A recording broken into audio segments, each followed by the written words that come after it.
ادھر ایران میں مہنگائی کے خلاف پرتشدد احتجاج، 500 سے زائد مقامات پر مظاہرے، تہران اور اصفہان میں توڑ پھوڑ، املاک جلا دی گئیں، 2 ہفتے سے جاری جلاؤ گھراؤ اور ہنگامہ آرائی کے دوران اموات کی تعداد 65 ہو گئی ہے۔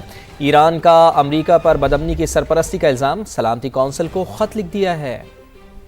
ایران میں سلگتی بدامنی کی آگ 180 شہروں تک پھیل گئی، مہنگائی کے خلاف 500 سے زائد مقامات پر پرتشدد مظاہرے، دارالحکومت تہران اور اصفہان میں بھی توڑ پھوڑ، سرکاری املاک جلا دی گئی۔ امریکی میڈیا کے مطابق مشہد میں مظاہرین کے حملے میں ڈاکٹر فرج اللہ شوستری جاں بحق ہو گئے۔ ایرانی فوج نے عوام کو قومی سلامتی کے تحفظ کا یقین دلایا، شہریوں سے بیرونی سازش ناکام بنانے کے لیے متحد ہونے کی اپیل کی گئی۔ صدر ٹرمپ بھی ایرانی مظاہرین کی حمایت میں بول پڑے، کہا ایران مظاہرین کو مارنا بند کرے، ہم نے ایکشن لیا تو انہیں تکلیف ہوگی۔ ایران نے سلامتی کونسل کو امریکہ کی شکایت لگا دی، خط میں لکھا کہ امریکہ ایران میں بدامنی اور پرتشدد کارروائیوں کو ہوا دے رہا ہے، اسے روکا جائے۔ ایران میں مظاہروں کا 13واں دن، پرتشدد واقعات میں اضافہ ہو گیا، کئی گاڑیاں، بینکس اور سرکاری عمارتوں کو نظر آتش کر دیا گیا۔ حکومت نے اعلان کیا ہے کہ پرامن مظاہرین کو احتجاج کی مکمل اجازت ہے، لیکن پرتشدد کارروائیاں کرنے والوں کو آہنی ہاتھوں سے نمٹا جائے گا۔ مزید جانتے ہیں تہران میں صحافی محمد جان حسین سے۔ جی جان، اپڈیٹ کیجیے گا۔ جی، ایران میں پروٹیسٹ اب 13ویں دن میں آ گئے ہیں اور بیچ میں کم ہو گئے تھے دوبارہ، لیکن بڑھ گئے کیونکہ ڈالر ایک دم دوبارہ اوپر چلا گیا۔ ابھی تک جو صورتحال ہے وہ یہ ہے، لوگ ہیں جو باہر نکل رہے ہیں، پروٹیسٹ جو ہو رہے ہیں وہ کچھ جگہوں پہ ہو رہے ہیں تہران میں، اور کافی جگہوں پہ باہر بھی ہو رہے ہیں تہران کے مختلف شہروں میں۔ وائلنس بہت زیادہ جو ہے وہ تعداد میں ہمیں باہر نکلتے ہوئے نظر آتے ہیں، چیزوں کو آگ لگاتے ہیں، بسوں کو آگ لگائی گئی ہیں، گاڑیوں کو آگ لگائی گئی ہیں، گورنمنٹ کی بلڈنگز کو آگ لگائی گئی ہیں، بینکس کو آگ لگائے گئے ہیں، گروسری سٹورز کو آگ لگایا گیا ہے۔ پروٹیسٹرز اپنا پروٹیسٹ جاری رکھ سکتے ہیں، ان کو کوئی نہیں روکے گا، نہ ہی ان کے ساتھ پولیس جو ہے وہ جھڑپے گی، لیکن جو رائٹرز ہیں ان کو کلیمپ ڈاؤن کرنے کی اس وقت کوشش کی جا رہی ہے، کیونکہ مختلف جگہوں پہ اس وقت نماز جنازہ ان لوگوں کی بھی ہو رہی ہیں جو معصوم لوگ ان واقعات میں، وائلنٹ واقعات میں مارے گئے۔ انٹرنیٹ کا بالکل بلیک آؤٹ ہے ایران میں، اور کنسسٹنٹلی سچویشن جو ہے وہ ڈیولپ ہو رہی ہے۔ ایران میں صورتحال کشیدہ ہونے کے باعث پاکستان نے اپنے شہریوں کو غیر ضروری سفر سے روک دیا ہے۔ ایران میں مقیم پاکستانیوں کو بھی محتاط اور چوکس رہنے کی ہدایت کی گئی ہے۔ ٹریول ایڈوائزری میں کہا گیا ہے کہ ایران میں کم سے کم سفر کریں اور پاکستانی مشنز کے ساتھ رابطے میں رہیں۔ ترجمان دفتر خارجہ کے مطابق تہران میں پاکستانی سفارتخانے زاہدان اور مشہد میں موجود مشنز کے رابطہ نمبرز بھی جاری کر دیے گئے ہیں۔ ایران میں حالیہ کشیدگی پر پاکستان کی بہترین سفارتکاری مرکز نگاہ، علاقائی تنازعات کے خاتمے اور خطے میں امن و استحکام کے لیے پاکستان کی سفارتکاری اہم قرار۔ امریکی جریدے دی نیشنل انٹرسٹ کا پاکستان کی علاقائی اہمیت اور مؤثر سفارتکاری کا اعتراف، لکھا ایران کے ساتھ وینزویلا جیسا رویہ جنوبی ایشیا میں بحران کو جنم دے سکتا ہے۔ ایران کے خلاف کارروائی کی مخالفت پورے خطے میں پھیلی ہوئی ہے۔ جنوبی ایشیا میں امریکہ کا اہم شراکت دار پاکستان بھی ایران کے خلاف کسی قسم کی کارروائی کا حامی نہیں۔ دی نیشنل انٹرسٹ کے مطابق پاکستان اور امریکہ کے تعلقات فیلڈ مارشل سید عاصم منیر کی صدر ٹرمپ سے ملاقات کے بعد نمایاں طور پر بہتر ہوئے ہیں۔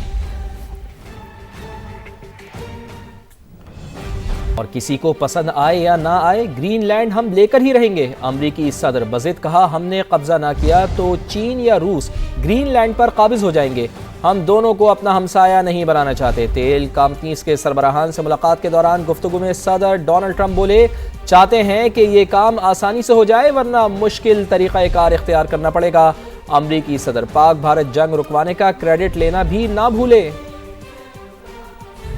Going to do something on Greenland, whether they like it or not, because if we don't do it, Russia or China will take over Greenland, and we're not going to have Russia or China as a neighbor. I would like to make a deal, the easy way, but if we don't do it the easy way, we're going to do it the hard way. I settled 8 wars, big ones, like India and Pakistan, where already 8 jets were shot out of the air.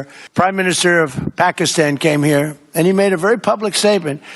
He said that President Trump saved minimum 10 million lives. I can't think of anybody in history that should get the Nobel Prize more than me. تو دن بھر دکھائے راولپنڈی کے مسائل، اب کچھ پیٹ پوجا ہو جائے۔ Team سما موجود ہے راولپنڈی کی مشہور فوڈ اسٹریٹ میں۔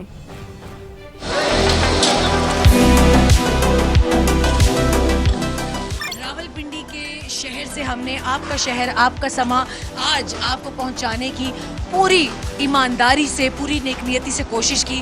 میرے ساتھ میری ٹیم موجود تھی، انہوں نے بہت جاں فشانی سے کام کیا، اور اس وقت ہم کھانے کے وقت اپنے اسی شہر راولپنڈی میں اس کے ایک مشہور ریسٹورانٹ پہ موجود ہیں اور کھانے کی تیاری ہے ہماری. اب ہماری ٹیم موجود ہے.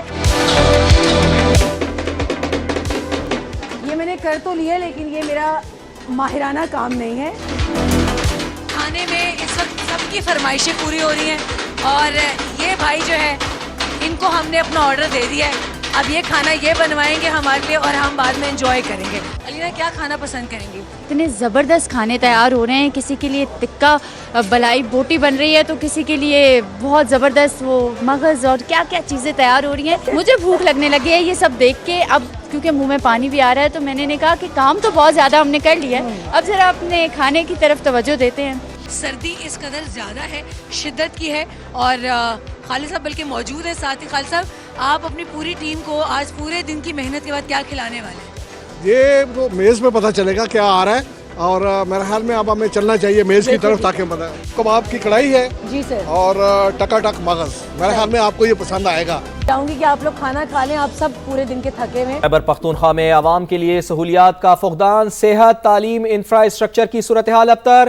صوبائی حکومت کے پاس کوئی واضح پالیسی نہیں. وزیر اعظم میاں شہباز شریف کی کے پی ارکان سے ملاقات میں گفتگو, مسائل سنے, ان کے حل کی یقین دہانی کرائی. وفد نے وزیر اعظم کو بتایا کہ خیبر پختونخوا حکومت مکمل ناکام ہو چکی ہے. صوبے میں گورننس نہیں, وزیر اعظم نے صوبے میں وفاقی منصوبوں پر پیش رفت کے جائزے کے لیے کمیٹی بنا دی.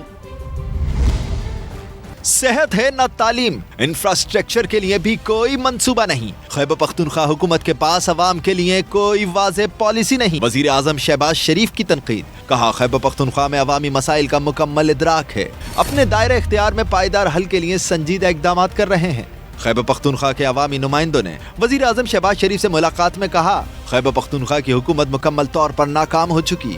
صوبے میں گورننس نام کی کوئی چیز نہیں. عوامی مسائل پر توجہ نہ ہونا سنگین مسئلہ ہے. وزیر اعظم نے یقین دلایا کہ وفاقی ترقیاتی منصوبوں کی بروقت تکمیل حکومت کی ترجیح ہے. وزیر اعظم نے وفاقی وزیر منصوبہ بندی احسن اقبال کی سربراہی میں کمیٹی بنا دی جو خیبر پختونخوا میں وفاقی منصوبوں کی پیش رفت کا جائزہ لے گی. شہباز شریف نے نوجوانوں کو بھی پاکستان کا قیمتی اثاثہ قرار دیا. بولے میرٹ پر لیپ ٹاپ کی پالیسی جاری رہے گی. اہم بیٹھک میں گورننس سمیت مجموعی سیاسی صورتحال پر بھی تبادلہ خیال کیا گیا. پہلے بھی کئی بار پی ٹی آئی کے احتجاج سے نمٹ چکے, اب بھی ایسے ہی نمٹیں گے. جن کا کام مذاکرات ہے وہ بات چیت کرے, میری ذمہ داری دوسری ہے. وفاقی وزیر داخلہ محسن نقوی کی پریس کانفرنس, بولے وزیر اعلیٰ کے پی سے کارکردگی پر سوال کیا جائے. اس قسم کا لا اینڈ آرڈر آئے گا تو پھر ان کو اسی سے حساب سے نبڑ لیں گے. پہلے بھی کافی دفعہ اب تو پریکٹس ہو گئی نبڑنے کی. ملک کے اسٹیٹ کے خلاف جب بھی کوئی ہتھیار اٹھاتا ہے تو وہ قرآن مجید میں اور اسلام میں اس کا بڑا کلیئرلی لکھا ہوا ہے کہ اس کا حل کیا ہے اور اس کو کس طرح ہینڈل کرنا ہے. تو اب چھوڑ دیں کہ میری سوچ کیا ہے, باقی لوگوں کی سوچ کیا ہے. قرآن مجید کے حساب سے دیکھ لیں تو میرے خیال میں سب کو جواب مل جائے. ہمارے علماء کرام محفوظ ہیں اور انشاءاللہ تعالی محفوظ رہیں گے انشاءاللہ. میرا کام تو دوسرا والا مذاکرات جن کا کام ہے وہ کریں گے. تحریک انصاف کو باغ جناح میں جلسے کی مشروط اجازت مل گئی. سندھ حکومت نے این او سی جاری کر دیا. شرجیل انعام میمن کہتے ہیں اشتعال انگیز تقاریر اور فرقہ وارانہ گفتگو کی اجازت نہیں ہوگی. قانون کی پاسداری, امن و امان کی ذمہ داری منتظمین پر عائد ہوگی. جلسہ مقررہ وقت سے پہلے ختم کرنا لازم ہوگا. سیکیورٹی وجوہات کے بنا پر اجازت منسوخ کرنے کا اختیار ضلعی انتظامیہ کے پاس ہوگا. اس حوالے سے مزید تفصیلات بتائیں گے سما کے نمائندے نوید کمال.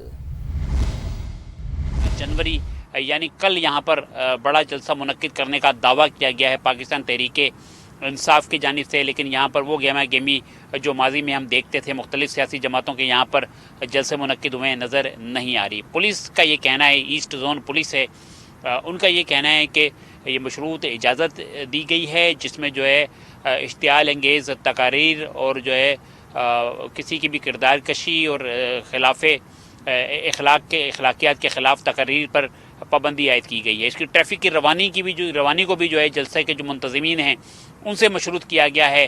پولیس کا یہ کہنا ہے کہ حکومتی پالیسی کے مطابق جو ہے سیکیورٹی فراہم کی جائے گی. ٹھیک ہے, بہت شکریہ آپ نے اپڈیٹ کیا. دوسری جانب آپ کو بتائیں کہ پہلے اجازت مانگتے رہے, اب مل گئی تو کہتے ہیں کہ بہت دیر ہو گئی. پی ٹی آئی والوں کا عجیب دکھڑا. تحریک انصاف سندھ کے صدر حلیم عادل شیخ نے جلسے کی تیاریوں کے لیے سندھ حکومت سے علادین کا چراغ مانگ لیا.